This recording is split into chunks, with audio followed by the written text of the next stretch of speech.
ngàn hoa thành kính dâng lên người. Lòng con nguyện xin Đức Thế Tôn, đường bát chánh sáng soi lầm mê đạo, từ bi xóa tan bao khổ đau, hạnh phúc đến cho muôn loài. Quy dưới đài sen tâm hương nguyện, lòng con dạt vào bao ước mong, cầu cho xã Tắc An vui đồng xanh bát ngát lúa vàng chiều bông, dịu mát ánh trăng an lành rạng soi.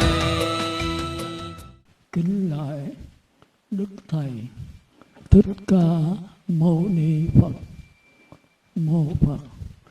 Thì hôm nay cũng có duyên lành về Phật Pháp, mà cũng là ngày 30 tháng Giêng, tháng Đụ, thì cũng là ngày cúng hội thường lệ của giáo lý khất sĩ. Theo truyền thống của khất sĩ thì bài nói Pháp để hướng dẫn Phật tử trên bước đường tu học, con đường tiến hóa từ ác tới thiện, từ thiện tới giải thoát. Đó là mục đích chính của Đạo Phật. Nhưng thời buổi này thì như Đức Phật đã nói là thời mạt Pháp, con đường tiến hóa từ ác tới thiện thì vẫn còn. Còn con đường từ thiện tới giải thoát dường như, tôi giờ dùng chữ dường như đã mất rồi. Thì ít có ai biết được con đường giải thoát của Đạo Phật. Thì hôm nay tôi xin nhắc sơ qua, cho quý sư đây cũng không giải thoát nổi đâu. Thời buổi này có lắm. Giải thoát là cái căn bản đầu tiên là giữ giới, rồi mới tu thiền định. Thiền định là pháp cải sửa, đối trị, để chuyển hóa, rồi tới nhận lại, thì đây mới là Đạo Phật. Thì cái nhận lại bây giờ nó không có pháp môn, nó không có thầy, không ai dạy cho chúng ta về Niết Bàn được hết đó. Mỗi người phải tự tìm lấy qua cái sự hướng dẫn của Phật Thích Ca. Thì thời buổi này dường như tôi cũng không từng nghe ai giảng. Còn nói về chứng đắc thì ôi thôi, tôi cũng chưa có làm được. 40 mấy năm trời tôi cứ trăn trở tha thiết về pháp môn giải thoát của Đạo Phật. Bởi vì mình coi trong kinh đó thì thấy thời Đức Phật là có 62 tôn giáo mà chưa có Đạo Phật. Bây giờ thì cũng gần như 60 mấy tôn giáo đó. Chúng ta thấy có Đạo Phật, rồi cái Đạo Phật khất sĩ, rồi Bắc Tông, Nam Tông, rồi khất sĩ bây giờ cũng 2, 3, 4 thứ khất sĩ đó. Khất sĩ Sơn Long, khất sĩ Bà Trầu, khất sĩ Cắt Kè, nó khác nhau. Còn bên Bắc Tông thì 9 phái, bây giờ cũng thống nhất đó, nhưng mà thống nhất trên vấn đề hình thức thôi. Còn Nam Tông Nguyên Thủy đó cũng 4, 5 phe. Còn ngoài ra còn có Hòa Hảo, có Cao Đài. Còn bên Thiên Chúa thì cũng có là Thiên Chúa là Tin Lành, Tin Lành Cơ Đốc Phục Long, tùm lum. Mà thời Đức Phật là 62 tôn giáo mà vẫn chưa có Đạo Phật. Vậy thì tất cả tôn giáo tu cái gì? Thì tu theo vấn đề là cải sửa, kiến sửa từ ác cho đối thiện. Mà ác với thiện thì chưa phải là giải thoát. Giải thoát là không còn dính mắc vào thiện ác nữa. Nghĩa là vẫn ở trong cuộc đời này mà không dính mắc vào cuộc sống này. Tức là chúng ta không kêu là, dùng danh từ là không có ghiền, không có nghiện ngập nữa. Thì trong kinh thường dùng là khổ là do tập. Chữ tập này khó giảng lắm. Tập là danh từ, nó là cái thói quen làm đi làm lại nhiều lần, nó thành ra cái thói quen, cái ghiền. Thì hãy ghiền cái gì là phải luân hồi về cõi đó. Chúng ta riêng cờ bạc thì lời nhà kiếm không có, vô sòng bài. Còn riêng nhậu uống rượu thì lời nhà không có, vô quán rượu. Riêng đạo đức, riêng tu học thì lời nhà không có, vô chùa, vô tịnh xá. Ở riêng đâu thì chúng ta đi đó. Thì sống sao chết vậy? Nếu tôi là tay nhậu chết rồi, tôi kiếm gia đình nhậu, tôi sanh vào đó. Bây giờ sống vậy thì chết cũng vậy, không có khác gì. Và do đó mà chúng ta phải tìm hiểu trong lúc còn sống, sống sao chết như vậy. Thành ra hôm nay tôi muốn nói về vấn đề giải thoát. Mà đạo Phật là không có ghiền cái gì hết. Mà không có ghiền thì đầu thai về đâu?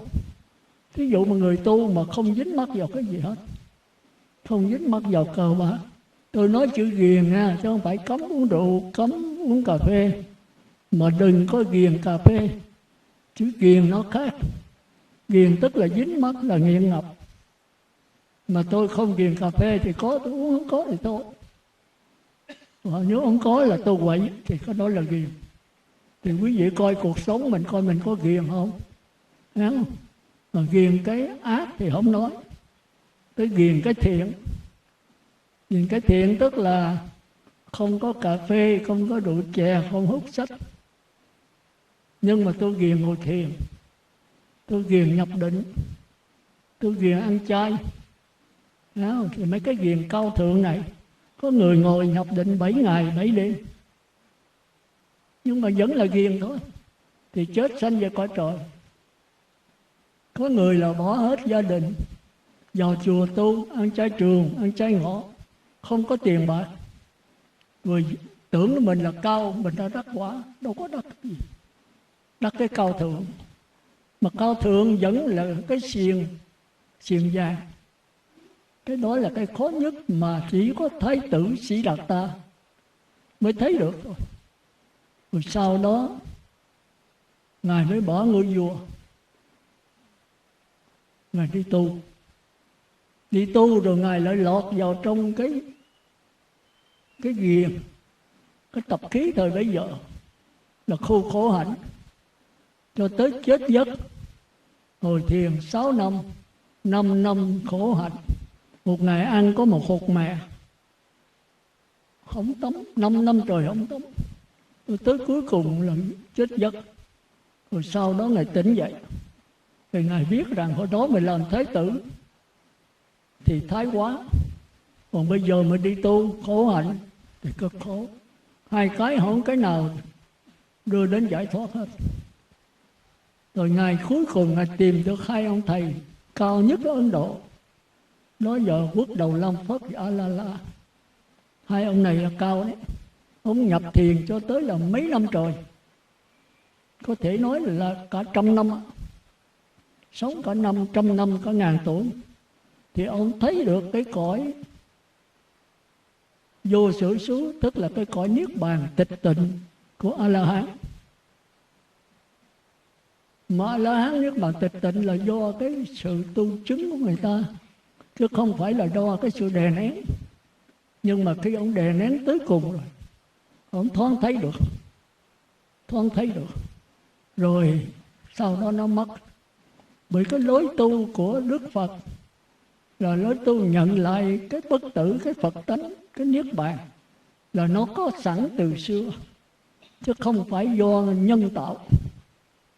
Không phải do nhân tạo. Cũng như bây giờ đó, chúng ta thấy võ trụ thì có sẵn, trời đất gió. Bây giờ người ta thấy người ta tạo ra cái gió giả hoặc máy điều hòa, thì cái đó là giống hệt thôi. Máy điều hòa nhiều khi nó còn mát bây giờ tôi cũng hơi ghiền nó. Giờ trời nắng nó chịu không nổi, chung vào đó thì khỏe. Nhưng mà so với cái thiên nhiên, nó không bằng. Thiên nhiên mà tôi nói thiên nhiên hồi xưa, còn bây giờ không khí bây giờ không phải thiên nhiên. Không khí bây giờ là nhân tạo, bằng bom nguyên tử, bằng phá rừng. Làm cái đó làm cho cái thiên nhiên là mất đi. Thành ra con người bây giờ không có thọ. Thời tiết thay đổi, Trời mưa gió sái mùa sái tiết, nắng cùng mưa đã khác xưa rồi. Thành ra bây giờ không có con người nói là lơ lơ lửng lửng, con người không có quân bình. Ai là đi thơ khám cũng bệnh thần kinh nữa. Riết rồi chúng ta bệnh là stress, bệnh trầm cảm vậy đó, nhóc hết. Cái đó ai tạo? Rồi chính con người tạo, làm cho cái thiên nhiên mất đi. Hồi xưa chúng ta phơi nắng rất tốt vì có cái chất ozone. Bây giờ bỏ vô nguyên tử riết rồi chất ozone mất luôn. Nắng đi thẳng vào con người chúng ta. Thành ra hãy phơi nắng là bây giờ bị ung thư da. Đây tôi nói sơ vậy thôi. Thành ra thời buổi này không còn cái thiên nhiên nữa. Thành ra người ta giờ đi tìm trở về thiên nhiên, trở về Đông Phương. Nó đi vào những cảnh rừng núi đồ cho nó khỏe. Nhưng rừng núi cũng đỡ, mà không được như hồi xưa đâu. Bây giờ cũng như cái sông Linh Chi là toàn là nhân tạo không, chứ không phải là sông hồi xưa. Cái gì bây giờ cũng là nhân tạo không. Thì chúng ta thấy rằng cái cuộc sống bây giờ nó khó khăn, thì cũng chính con người tạo ra thôi. Thành ra Thái tử Siddhartha lúc đó Ngài mới thấy rằng cái cuộc sống này khổ là do con người quá nhiều cái ghiền, quá nhiều cái hưởng thụ, quá người cái dính mắc đủ thứ. Nghĩa là chúng ta thích đủ thứ. Nào sớm vậy bây giờ lại có thêm thần thông nữa. Chúng ta trong mình ai cũng có, tích te chạy ra nghe. Có người tới 2 cái.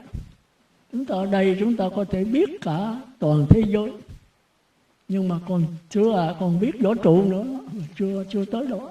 Rồi khoa học sẽ đi tới cái đó. Quả cầu chúng ta là một cái hành tinh trong vô lượng. Tôi dùng chữ vô lượng hành tinh. Rồi đây chúng ta sẽ biết qua những cái quả địa cầu khác, mặt trời, mặt trăng khác. Rồi chúng ta sẽ có những cái điện thoại di động với nhau. Mà chúng ta không ngờ là người xưa đã có lâu rồi. Thành ra chúng ta cõi này kêu là cõi dục giới, mà thường hồi xưa kêu là hạ giới. Rồi còn cái cõi trời sắc giới là trung giới, cõi trời vô sắc là thượng giới. Thì cõi trời sắc giới là họ không có xài sắc thân này, họ xài những cái dây thần kinh, kêu là dây thần kinh cảm giác. Thành ra chúng ta có tới 3 thân. Một cái thân bên ngoài chúng ta thấy vậy chúng ta đang sống, mắt tai mũi lưỡi thân ốc. Cái thân đó ăn cái đồ đoàn thực, tức là sắc, tài, danh, lợi, ăn uống, ngủ nghỉ, để mà cung phụng cho nó. Rồi tranh giành cái sắc đẹp, cái tiền bạc, rồi ăn uống, rồi giết nhau. Thế giới bây giờ thành lần ta đoán là tới năm 21 tháng 12 gì đó, năm nay sẽ có một cuộc chiến tranh lớn ở ngoài Thái Bình Dương. Có lẽ là ở 2 cái hòn đảo, tức là 2 cái chỗ mà lấy dầu, Hoàng Sa và Trường Sa. Vì có nói là cái mỏ dầu của thế giới, thì ai cũng khoái vật chất. 3 kỳ chiến tranh, đệ nhất, đệ nhị, bây giờ tới đệ tam, cũng là tiền bạc. Kỳ thứ nhất 14-18 là chiến tranh kinh tế. Kỳ thứ nhì 39-45 cũng lại là kinh tế. Và kỳ thứ 3 này cũng lại là mỏ dầu, cũng là ông nội của kinh tế. Còn thời bây giờ chúng ta sống anh em, cha mẹ, vợ con giết nhau cũng vì kinh tế. Người ta có cái bài thơ mấy người mới đặt bây giờ: có tiền thì mua tiên mua Phật cũng được. Có tiền là sức bật của cuộc sống, có tiền là sức sống của tuổi trẻ, có tiền là sức khỏe của ông già, vân vân. Và có tiền là hết lý, hết ý, làm cái gì cũng được hết. Nó có tiền mua tiên mua Phật thì tôi không mới đồng ý. Mua tiên thì được, nhưng mua Phật là Phật giả, cho Phật thiệt là Giữ giới thứ 9, thứ 10 thì thứ 10 là không đối đến tiền bạc vàng của quý, rồi làm sao muốn có bằng tiền được. Muốn mấy ông Phật giả gì đó, ông Phật tiền thiệt là người ta không có tiền. Bác cơm xin ngàn nhà, thân chơi ngàn dặm xa. Muốn cùng đường sanh tử thì xin ăn tháng ngày qua. Thì chúng ta thấy là ông Phật là Phật thiệt, nó khó mua. Mà thời buổi này thì chưa nói vậy, cho con tìm chắc là không có Phật thiệt. Mấy người tu bây giờ ai không cầm tiền. Đừng có nói tiền. Cả cái có nhiều sư nói tôi tiền gì đô la vàng còn cầm nữa. Điện thoại di động 2-3 cái, thứ xịn không. Chúng ta thấy là đạo Phật không còn. Thành ra hôm nay tôi muốn giảng cho quý vị về cái tam quy và ngũ giới. Để rồi tôi truyền hoài, quý vị có khi không hiểu. Nói bạch sư tam quy là cái gì? Rồi ngũ giới là cái gì? Mà tán thán Phật là cái gì? Tán thán là khâm phục, khen ngợi, kính trọng Ngài. Tại sao mà phải kính trọng Phật? Thì như tôi nói lại là 62 tôn giáo bạn toàn là tu tư tưởng không, tu cải sửa. Từ địa ngục lên ngạ quỷ, ngạ quỷ lên súc sanh lên Atula, Atula lên người, bắt đầu có giữ 3 giới. Cái trời là 5 giới. Đó là trời dục giới là cõi hạ giới của chúng ta đấy.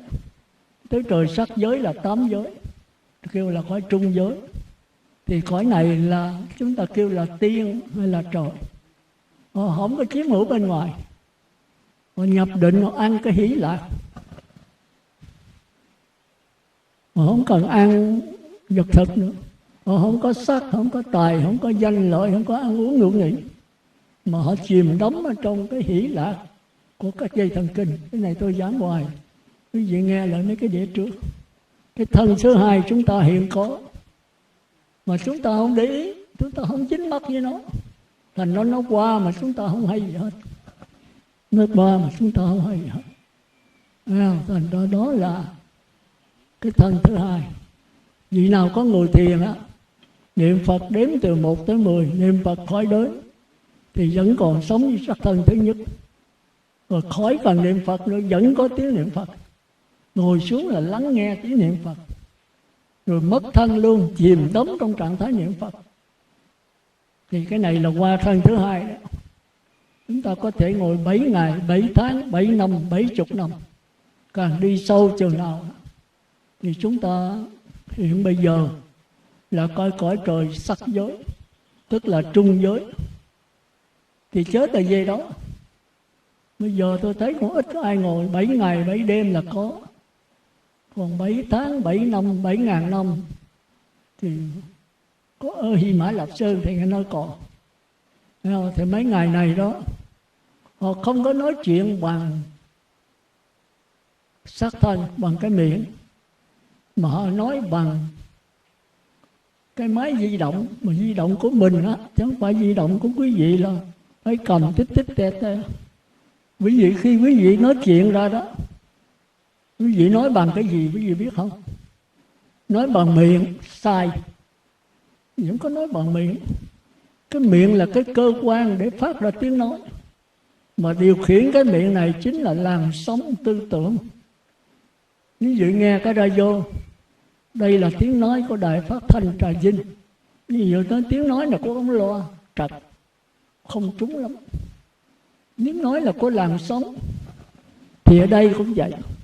Khi người ta tu cao ra, người ta không có nói chuyện bằng cái máy điện thoại di động.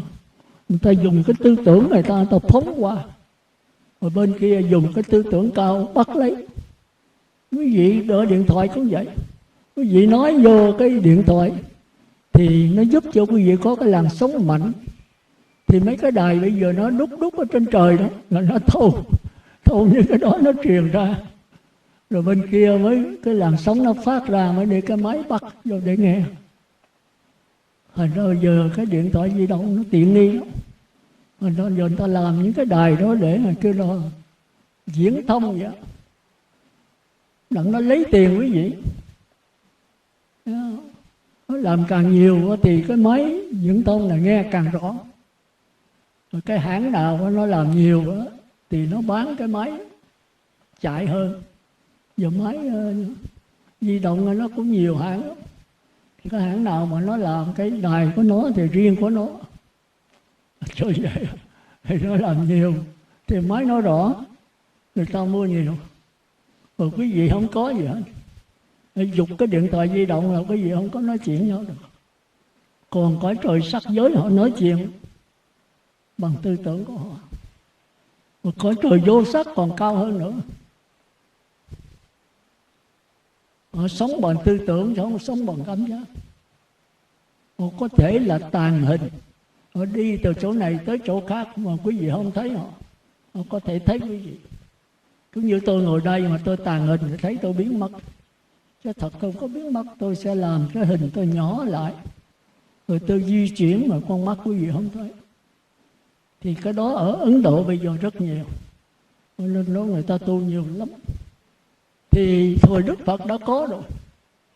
Có 2 quốc đầu Lam Phất A La La, tu cao nhất. Ông nhập vào thiền đó là một lần đó mấy chục năm.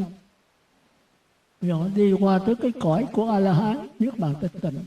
Họ thấy được cái cõi đó. Rồi họ mới tạo ra cái Niết Bàn Giải. Họ chìm trong đó. Rồi tới thấy được cái pháp thân của Như Lai. Họ mới về họ tạo cái pháp thân giả, họ chìm trong đó.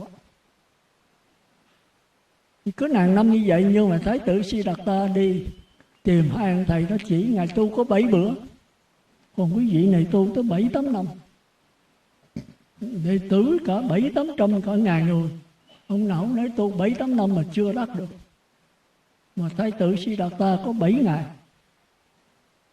Ngài nói 2 ông tu sai rồi. Cái này không phải Niết Bàn thiệt. Niết Bàn thiệt A-la-hán là không phải tu cải sửa. Không thể thăng qua. Không có pháp môn. Cái này mấy ông tu đè né. Bỏ cái xiềng sắt, xiềng cây, lấy cái xiềng vàng, xiềng kim cương. Thì vẫn nằm trong cái trói cột thôi. Rồi sau khi giảng 2 ông thầy nghe cái hiểu. Xin Thái tử chỉ cho mình con đường đúng. Thì Thái tử nói tôi cũng chưa tìm được. Lúc đó còn Bồ Tát mà thấy cái sai, nhưng mà tìm được cái thiệt, Ngài tìm được. Biết đây là đồ giả, vàng giả không phải vàng thiệt. Nhưng mà tạo ra vàng thiệt Ngài cũng chưa làm được.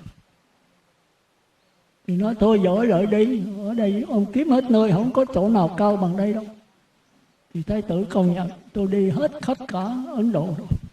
Chỉ có 2 ông là cao nhất. Tôi muốn giải thoát, chứ tôi không phải muốn làm giáo chủ. Thỉnh ở lại để làm thầy, với 2 ông già rồi. Thỉnh giao cho Thái tử.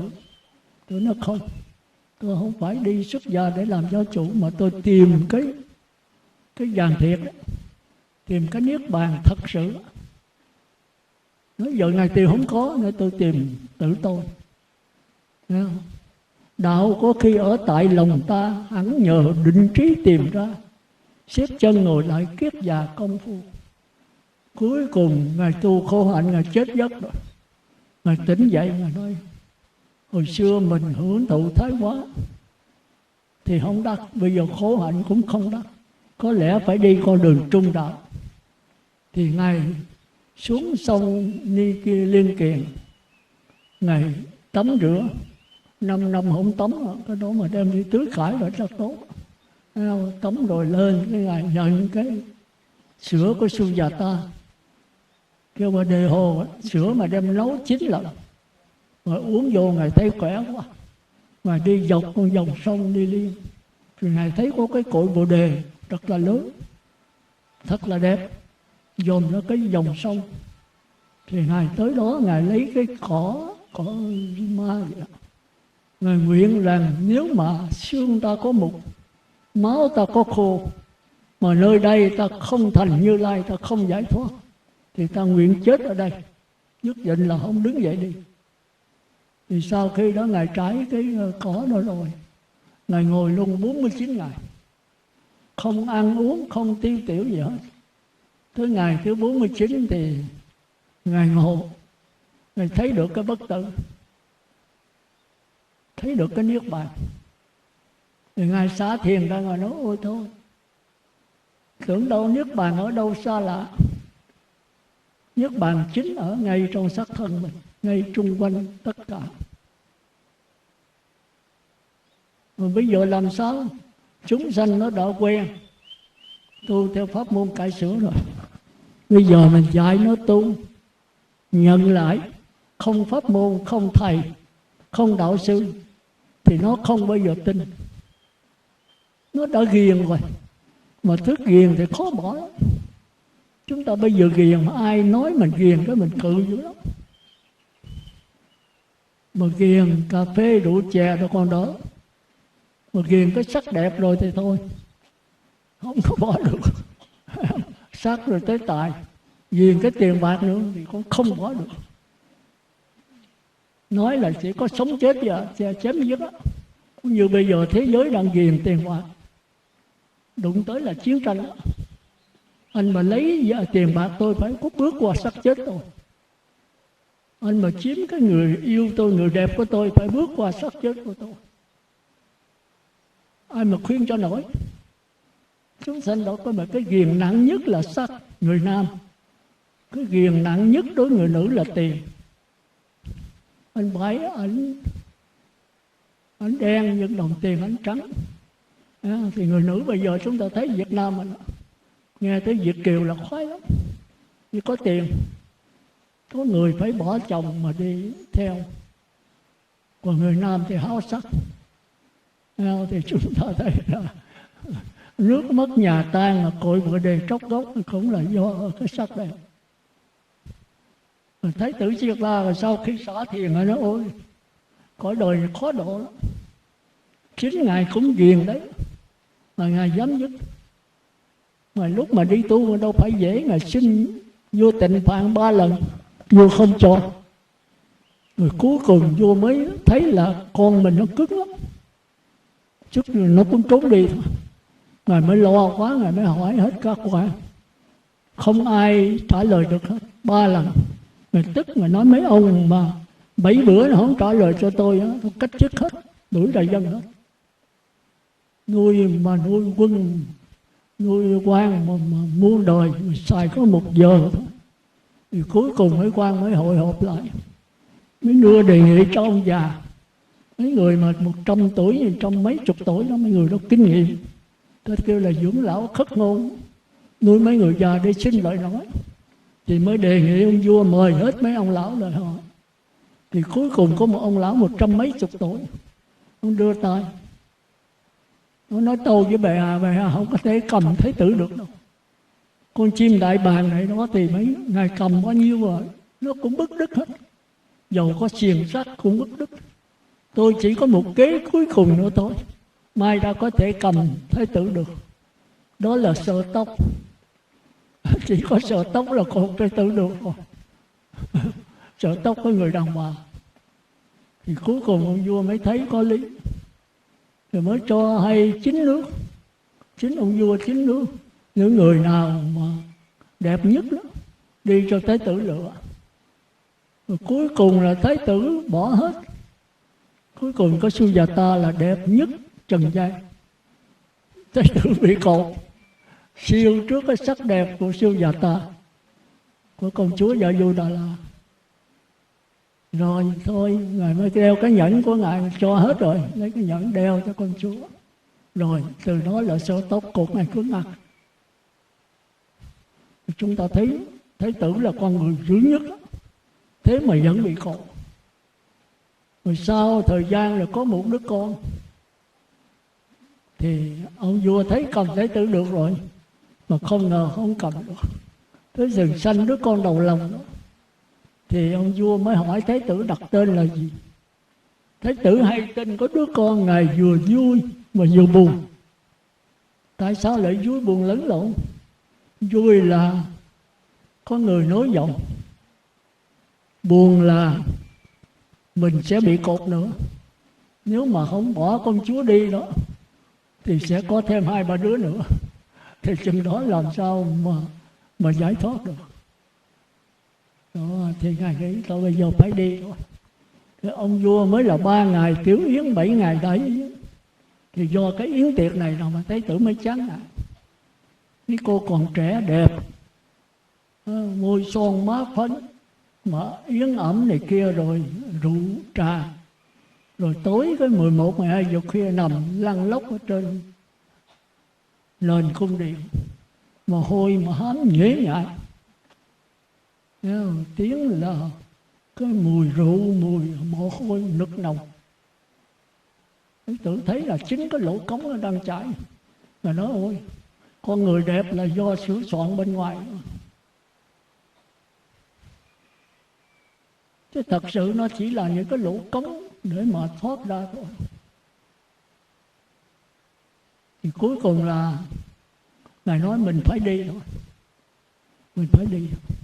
Chỉ đêm nay là phải trốn đi, chứ không là phải chết với con chúa Già Du đó. Là ngài cứ quấn quýt bên Thái tử hoài, Thái tử không hở một bước bàn chân.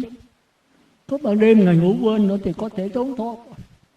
Thì công chúa biết rằng Thái tử sẽ bỏ đi, thấy Thái tử có mặt giàu giàu, nghĩa là có cái suy nghĩ, thì biết là ông Thái tử này, ông quan này sắp bỏ mình đi nữa. Cái mặt giàu giàu rồi, thấy có đứa con rồi, mà công chúa thì đang xuân sắc, Thái tử cũng đang trẻ đẹp, đôi trai tài gái sắc, rồi chừng vài năm nữa thì cũng chết thôi.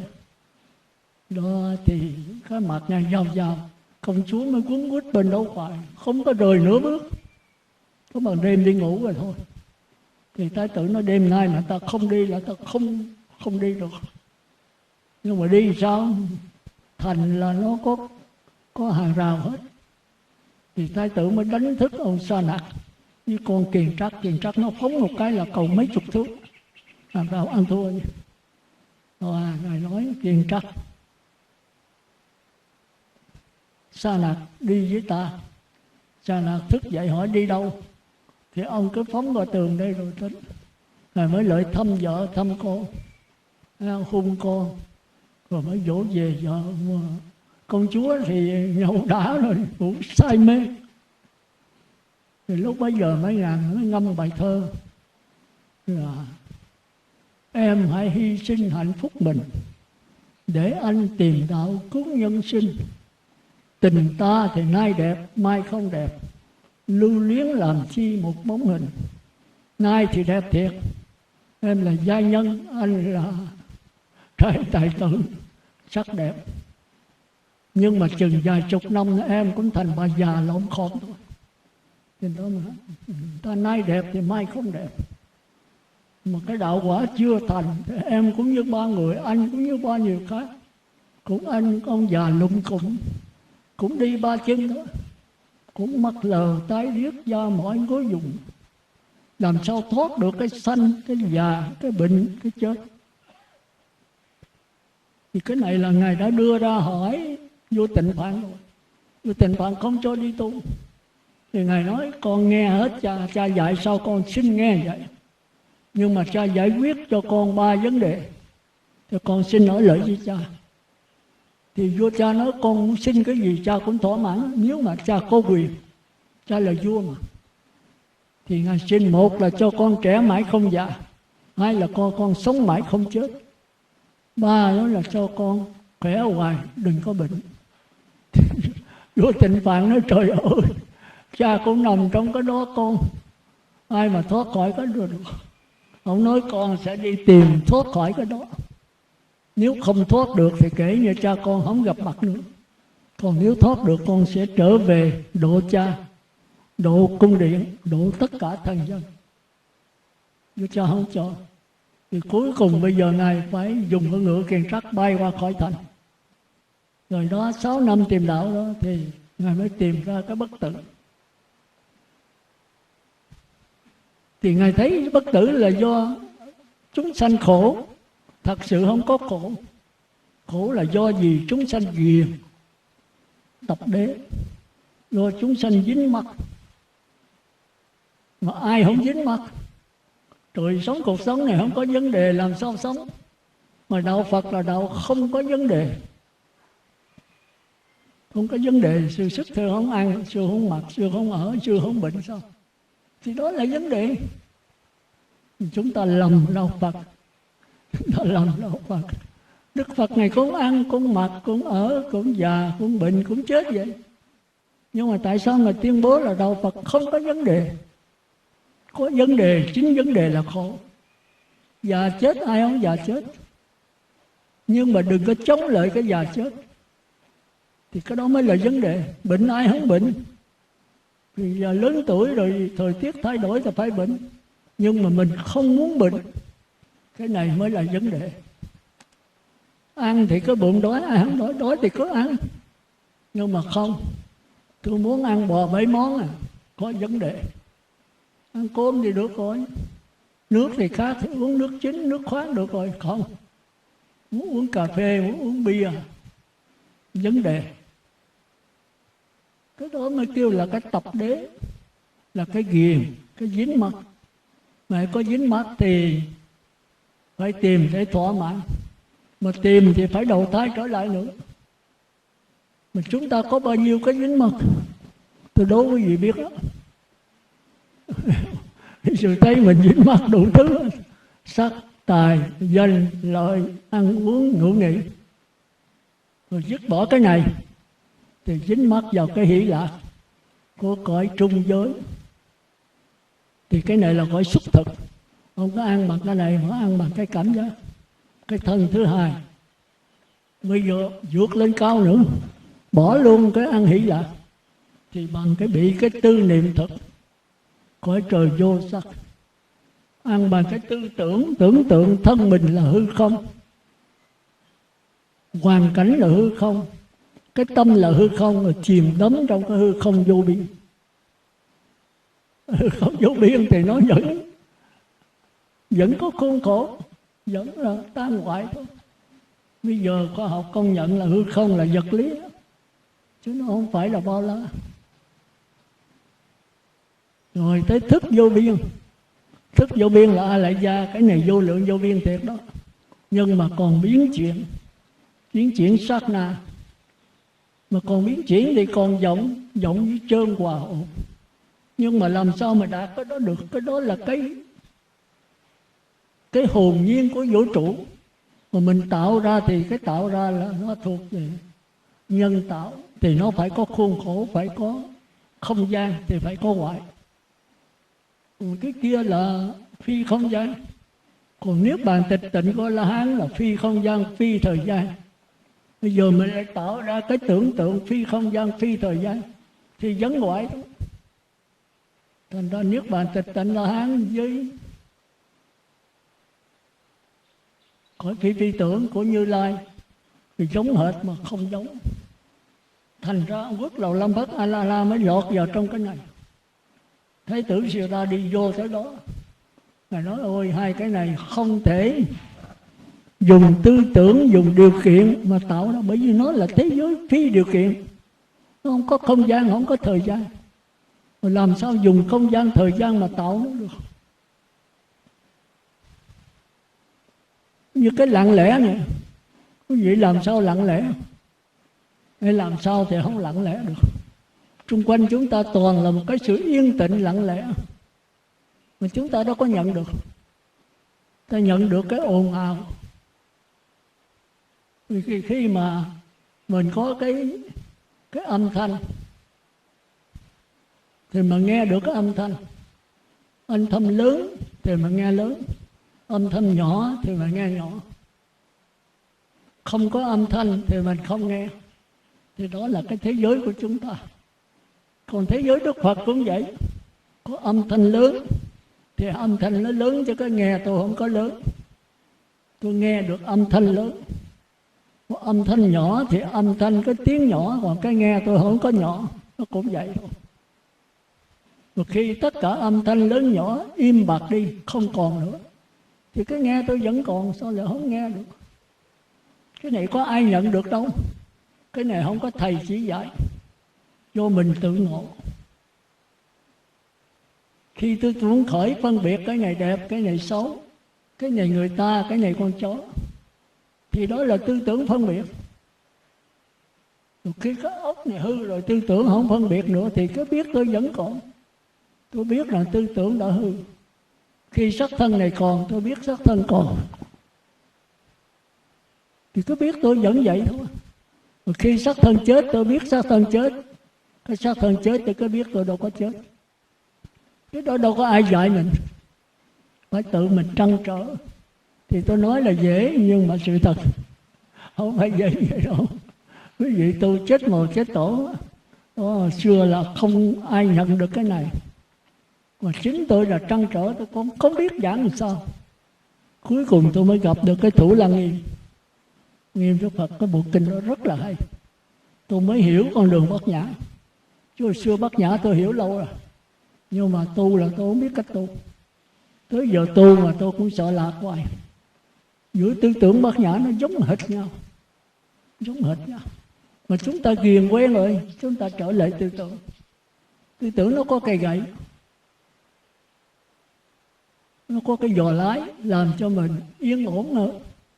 Còn tu mà lặng lẽ thì cô đơn, hơi chới giới. Lặng lẽ thì không có nương vào cái gì hết, mà tất cả mọi sự đều nương vào nó để mà phát hiện. Thì chúng ta thấy ghê gớm. Thành ra chúng ta thấy rằng cái thứ nhất, rồi tôi muốn nói hôm nay vấn đề truyền giới đó là chúng ta phải tán thán, kính trọng Đức Phật Thích Ca. Vì Ngài đã tìm được con đường giải thoát mà từ xưa giờ chưa từng có. Vô tiền khoáng hậu, trước kia chưa có, mà mãi mãi về sau tới Di Lặc mới có thôi. Còn mai đó cũng không có ai tìm được. Thành ra ai xưng là Như Lai là nói dốc. Không có, từ đây tới Di Lặc là không có Như Lai. Có A-la-hán là cùng lắm, như Bồ Tát Thánh. Chúng ta thấy bệnh nhận cái này không? Nhận toàn diện đó. Vì con người mình thì mới có A-la-hán. Mà nhận toàn diện cả vô lượng vô biên con người, tức là toàn cả vũ trụ, thì mới thành Như Lai được. Cái A-la-hán này mai ra, tức là nhận được cái sắc, cái thọ cảm giác, cái tưởng tư tưởng mình, cái hành là ý chí và kinh nghiệm kiến thức của mình một cách toàn diện. Người đó biển chuyện làm sao mình thấy rõ như vậy hết, thì mới có quả tánh A-la-hán. Lặng lẽ nhìn nó, thì cái lặng lẽ này độc đó. Còn lặng lẽ mình nhìn hết tất cả mọi người, tất cả những cái quả địa cầu khác, thì chỉ có Như Lai. Còn ra chúng ta thấy đạo Phật quá, mà thật sự có gì có chút xíu à. Sau khi Ngài ngộ rồi, Ngài nói trời ơi, tưởng đâu cái gì lạ. Chỉ có cái lặng lẽ thôi. Mà lặng lẽ ở đâu? Nó không ở đâu hết, mà nó ở khắp tất cả. Tất cả đều nương cái lặng lẽ này để mà phát hiện. Không cái gì nhỏ bằng cái lặng lẽ, không cái gì lớn bằng cái lặng lẽ. Nó là bao trùm hết tất cả. Không có nó là không có gì hết, có nó là có tất cả. Thành ra giảng về Bát Nhã khó giảng. Nói Bát Nhã là trí tuệ, là cái hiểu biết sai, mà nói Bát Nhã không hiểu biết trật. Nó không biết gì hết mà nó biết tất cả. Thì nói là nói nghe dễ vậy đó, nhưng mà khi tu là không phải vậy. Tại sao vậy? Tại vì mình ghiền. Cái thói quen rồi, mình trở lại cái tư tưởng ghiền. Cái vị sống mà càng ít, càng giản dị. Vì quý vị ít khổ đau, cần có làm gì nhiều. Mà nói Đức Phật đưa ra cái đề nghị là, Ngài đã nói lâu rồi, thiểu dục tri túc, ít muốn biết đủ, thì con người khỏe. Vì chúng ta chỉ có ăn, có mặc, có ở, có bệnh thôi. Thì ăn cái gì mà lành, đừng có đau là được rồi. Thành ra giai đoạn đầu là mình phải kính Đức Phật Thích Ca, là do Ngài hôm nay mình mới hiểu được đạo. Một cái thứ hai là thọ trì quy y tam bảo, trở về nương tựa ba ngôi báo, đó là Phật, Pháp và Tăng. thì nó có sự và có lý. Sự là chỉ cho một người, lý là chỉ chung hết tất cả. Sự Phật đó là Phật Thích Ca. Ngài là giáo chủ cõi này, chưa có người thứ hai. Từ đây tới Di Lặc mới có một vị Phật thứ hai. Tới Di Lặc sẽ còn 90.000 năm nữa. Quý vị không tu là Di Lặc không dám ra đâu. Ra quý vị cũng đập Ngài chết thôi.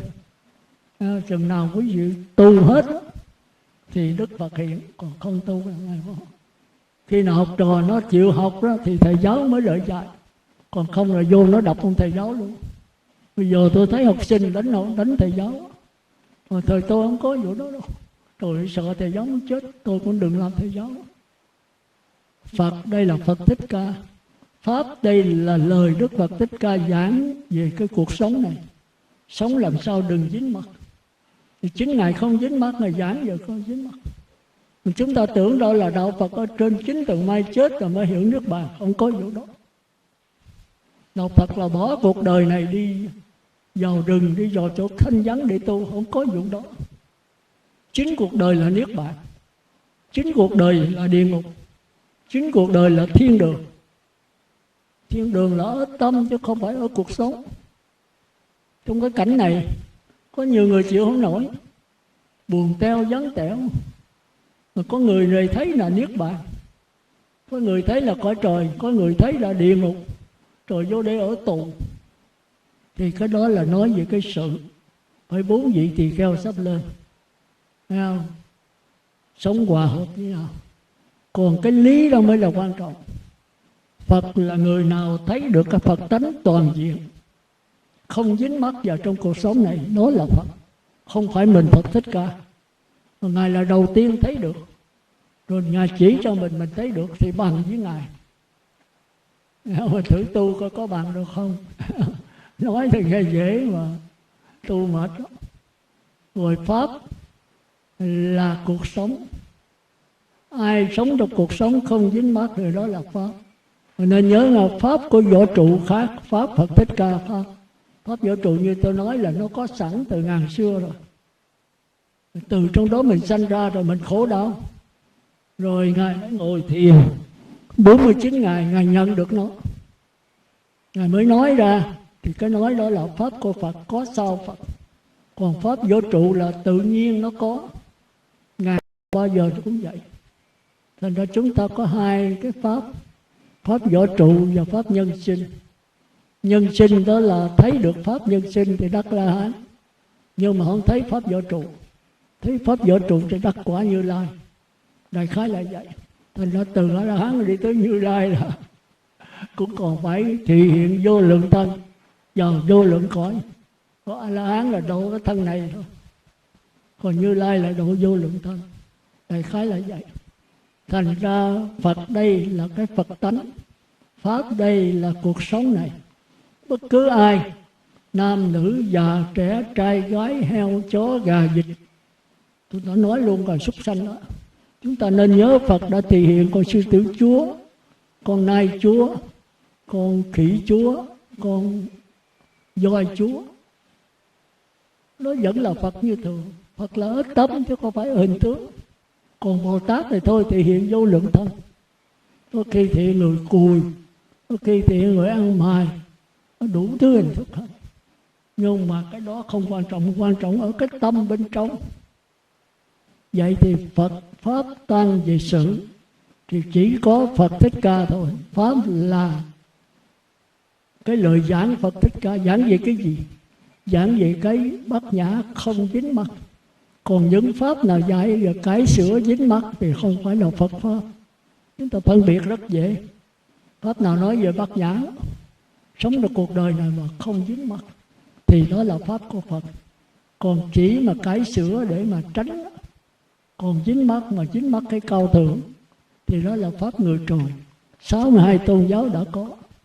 Thì hiện giờ cũng đang quý vị đang tu cái đó. Còn tăng là đệ tử của Phật đầu tròn áo vua, đang sống 4 vị tỳ kheo hòa hợp với nhau. Nhưng mà hòa hợp được hay không là còn do giới luật. Còn nói về lý đó thì Phật là người nào nhận được Phật tánh toàn diện thì đó là Phật. Phật A La Hán. Còn giống Phật tánh mà cả vũ trụ thì Như Lai. Còn pháp là cuộc sống này. Ai sống được cuộc sống này, sanh già bệnh chết mà không hề sợ, không hề dính mắc sanh già bệnh chết, đó là pháp. Còn tăng là bất cứ người nào sống được như vậy, người đó là tăng. Tôi đại khái cái thứ hai là vậy. Còn cái thứ ba thì 5 giới. Giới đây là cái kỷ cương để giúp cho mình có cái thức trong sáng. Chi vậy? Cái thức trong sáng để nhận được cái bất tử. Thức trong sáng để nhận bất tử. Thành ra giới là những cái điều răn giúp cho mình nhận được cái bất tử, cái thức mình trong sáng. Chứ nó chưa phải là đạo Phật, nó là đạo người trời. Thành ra quý vị giữ giới 5 giới. Quý vị niệm Phật đếm từ 1 tới 10 niệm Phật có đếm là chưa phải là người trời. Tới mà khỏi cần niệm Phật nó mới đi vào sâu trong cõi trời. Thì từ đây chưa phải là đạo Phật. Mà quý vị không qua cái này là không nhận được Phật tánh, không nhận được đạo Phật. Phải có sự mà trăn trở, thao thức, có người giúp đỡ, quý vị sẽ nhận được cái bất tử. Thành ra giới là cái điều kiện đầu tiên. Thì chúng ta có 5 giới tất cả. Chúng ta coi chừng 5 giới như 5 hạnh. Quý vị thường thấy nói 10 giới, mà thật sự có 5 giới thôi. Không sát sanh mà phải phóng sanh, không trộm cắp mà phải bố thí, không tà dâm mà phải tiếp dục, không nói dối mà phải nói lời chân thật và dịu dàng, không ghiền các chất sai, nhất là rượu, mà còn phải quán vô thường, vô ngã, khổ đau. Chúng ta cố gắng giữ giới, vì nó là cái nền tảng giúp cho chúng ta giải thoát.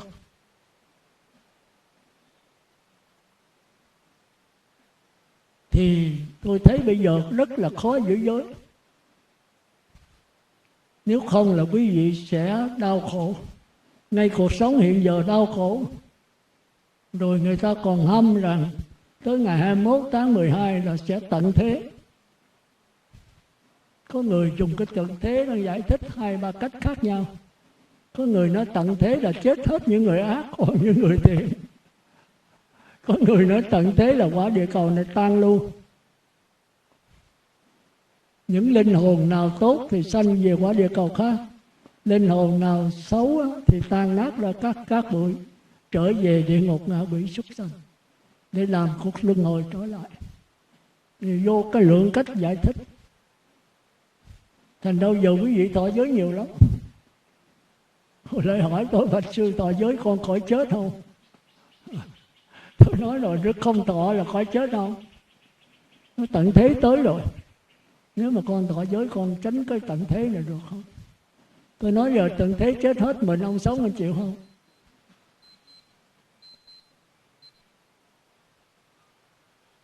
Chúng ta cứ sợ chúng ta chết, mà chúng ta không ngờ rằng đang sống mà đã chết rồi. Sống làm cái gì? Sống mà cái cờ bạc, rượu chè, xì ke, ma túy. Sống cũng như chết, thà chết sống. Sống cuộc đời đau khổ, cuộc đời không ý nghĩa gì hết. Mà sống làm cái gì? Sống là khi con người cao thượng, không ghiền những cái sắc tài danh lợi, ăn uống ngủ nghỉ, không ham tiền bạc. Sống có hiếu với cha mẹ, có tình nghĩa với, biết thương vợ, thương con, tình nghĩa với bạn bè, lối xóm.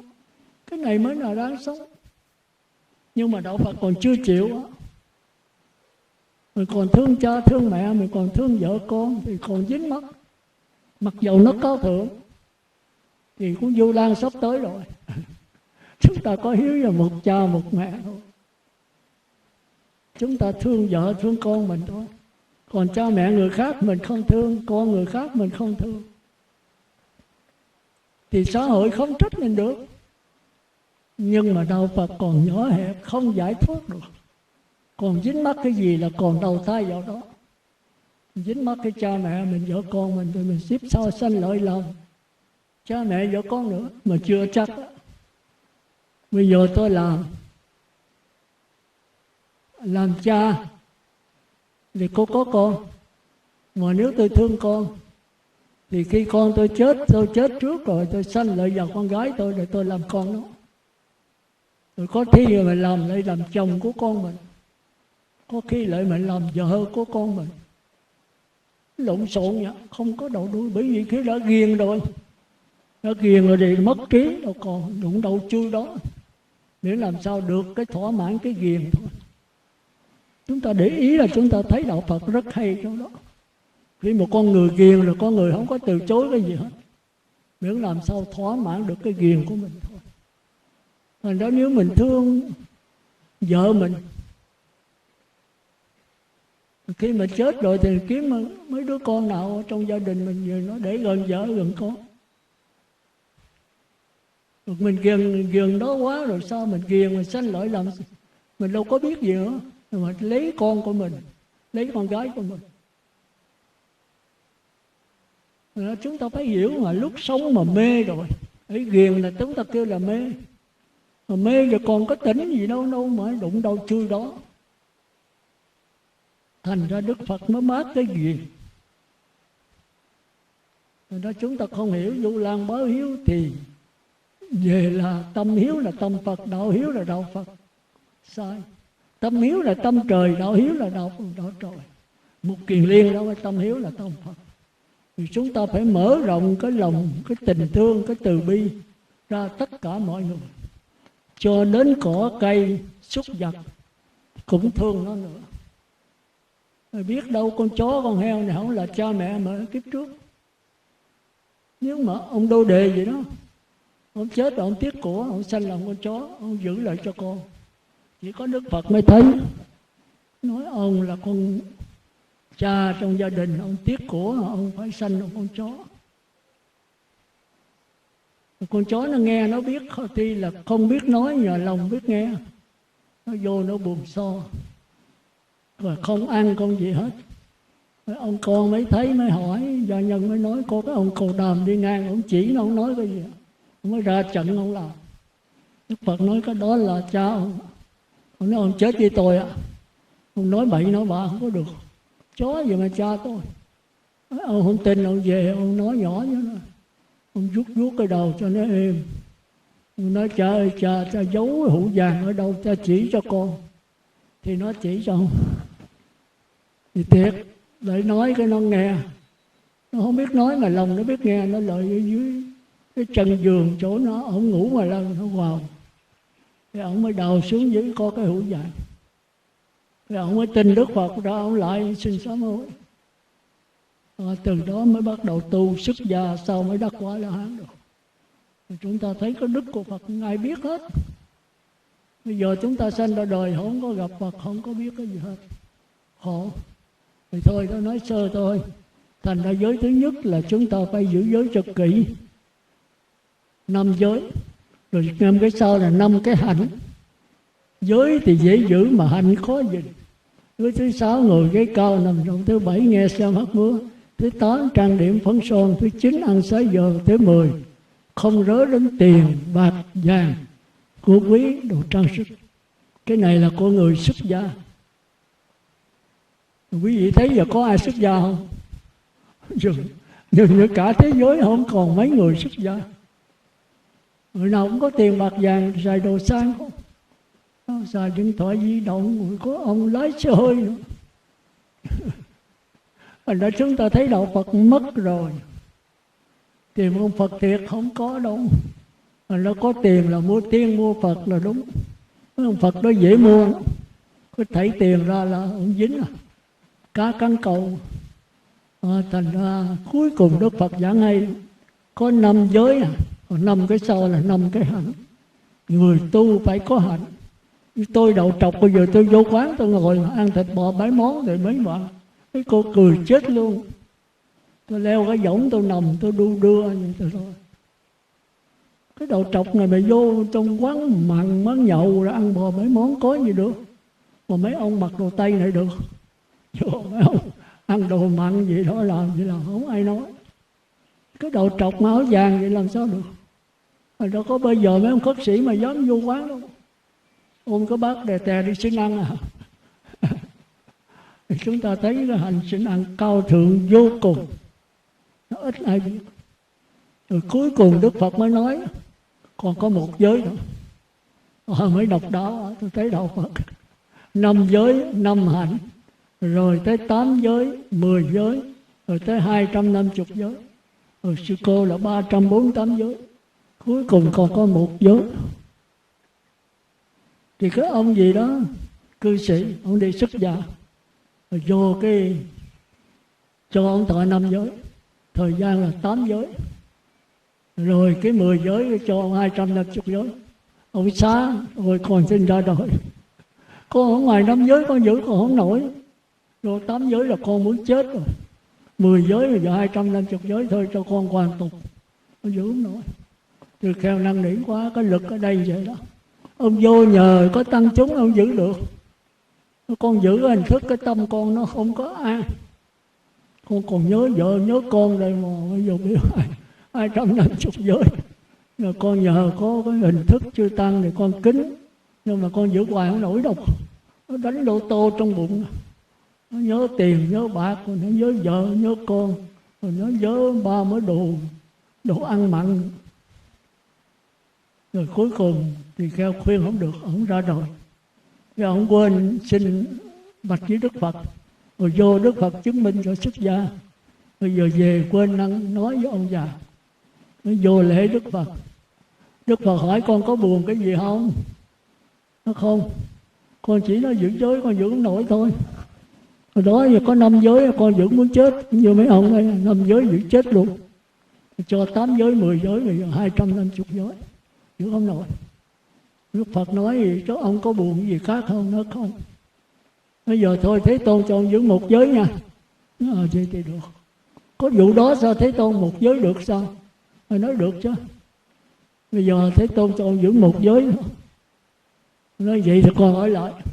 Đức Phật nói bây giờ cái thân nó có 3, miệng nó có 4, kéo ra thành 250 giới. Còn cái nghiệp đó, cái ý đó, tham sân si mà cuối lại có 1 thôi. Con giữ đừng si mê thôi. Nghĩa là khi nào con có ghiền cái gì đó thì con biết rồi hãy nó ghiền cái ác đó thì con đuổi nó đi, lấy cái thiện thay thế vô đó. Khi nào nó có tư tưởng thiện thì thôi con lặng lẽ theo dõi nó. Theo dõi chừng nào nó diễn biến là nó chấm dứt, cứ thế thôi. Để tư tưởng ác khởi lên đó thì con bắt đầu dùng tư tưởng thiện đè nó, đuổi nó đi. Còn tư tưởng thiện đó thì con có theo dõi coi nó khởi từ đâu, nó chuyển biến làm sao, nó chấm dứt như thế nào. Rồi vậy tư tưởng khác khởi lên con có theo dõi gì không? Con giữ cái theo dõi này, cái lặng lẽ mà theo dõi, không phê phán, không chỉ trích gì hết. Ông căn cơ ông cao, ông về ông làm đâu có 1 tháng trời ông đắc quả La. Thì chúng ta thấy con người Đức Phật là con người tài tình. 5 giới, 8 giới, 10 giới, 200 giới, rút lại còn có 1 giới. Mình nghe dễ quá, vậy về giữ như 1 giới thôi. Thì từng lễ là quý vị thành ma. Không phải thành Phật mà thành ma. Rồi tư tưởng ác khởi lên phải biết, chưa chắc là quý vị biết. Biết rồi quý vị phải dùng tư tưởng thiện đè nó xuống, đuổi tư tưởng ác đi. Rồi tới tư tưởng thiện đuổi về ông cải sửa thiện hơn nữa. Đó thôi. Bây giờ tư tưởng thiện từ đâu mà có? Tôi đố quý vị biết. Rồi nó diễn biến làm sao? Rồi nó chấm dứt làm sao? Tư tưởng thiện ở đâu mà có? Nên chúng ta thấy đạo Phật nó độc đáo. Tôi nói được khổ đau về cái vụ này. Thân đi, thân đứng, thân ngồi. Biết thân đi, biết thân đứng, biết thân ngồi. Có biết không phải là thân. Cảm giác dễ chịu, cảm giác khó chịu. Biết cảm giác dễ chịu, cảm giác khó chịu. Giữ lấy cái biết không có dễ chịu, khó chịu. Mà thân, ai không có thân, ai không có cảm giác. Đức Phật không cảm giác sao? Ngài đói bụng, Ngài cũng biết đói bụng. Khi Ngài khỏe khoắn, Ngài cũng biết cảm giác sung sướng. Mà khi đau bệnh, Ngài cũng biết cảm giác khó chịu. Ngài đâu phải là cây đá. Nhưng mà tại sao Ngài nói là đừng có khổ? Cái khổ không phải là thân, cái khổ không phải là cảm giác, mà khổ chính ở cái suy nghĩ, cái tư tưởng. Cảm giác dễ chịu làm sao mình giữ nó hoài ha? Có vấn đề. Giữ được lâu tham, giữ không được sân. Cảm giác khó chịu ha, làm sao mà đuổi nó? Nhức đầu quá, nhức răng quá, làm sao hết cái nhức đầu này? Uống thuốc giờ hết liền, tham. Uống thuốc vô không hết, nó nhức thêm, sân. Nó sống là tham sân. Tham sân là do cái si mê của tư tưởng. Giờ ông giữ cái si mê này, đừng bao giờ mê. Nhức đầu thì có để nó nhức đầu, cái đầu nhức chứ cái tư tưởng không, cái biết đâu có nhức. Đau thì biết đau là cái thân đau, cảm giác đau, chứ cái biết đâu có đau. Ông không nhận được cái biết ở đâu Thế Tôn? Đâu có đâu, chỗ nào cũng có nó.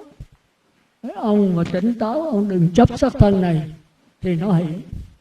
Ông tỉnh táo, ông đừng chấp cái cảm giác thì nó hiện. Còn ông dính mắc cái thân thì nó ẩn, dính mắc cái cảm giác nó ẩn.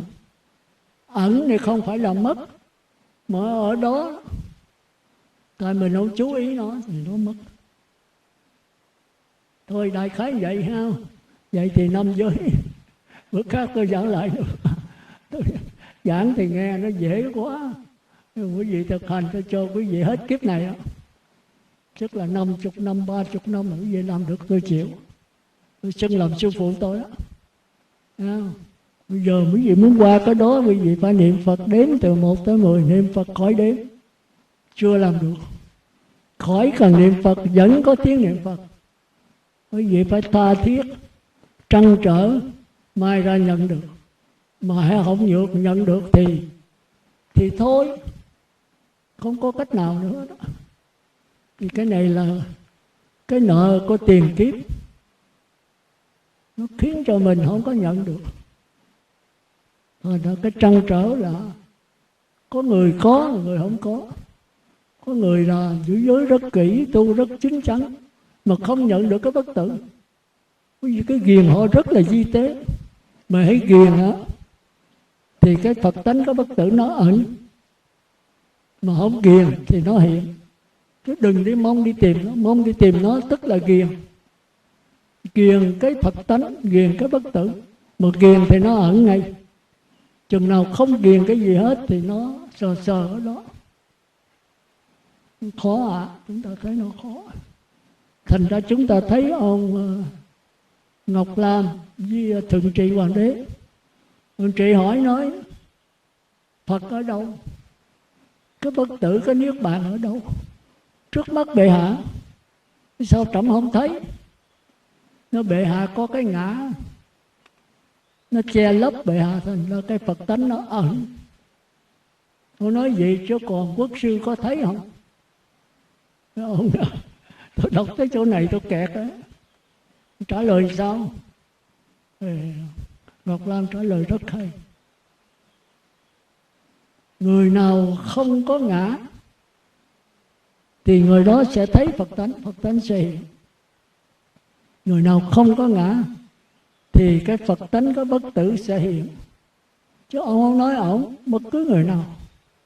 Ai mà không có cái ngã tức là không có sắc, thọ, tưởng, hành, thức thì Phật tánh nó hiện. Ông vô mới hỏi lại làm sao biết là không có ngã? Rồi lọt vào cái đó của quốc sư. Quốc sư mới trả lời người không có ngã không bao giờ hỏi Phật tánh là gì. Người không có cái ngã thì không bao giờ hỏi Phật tánh là gì.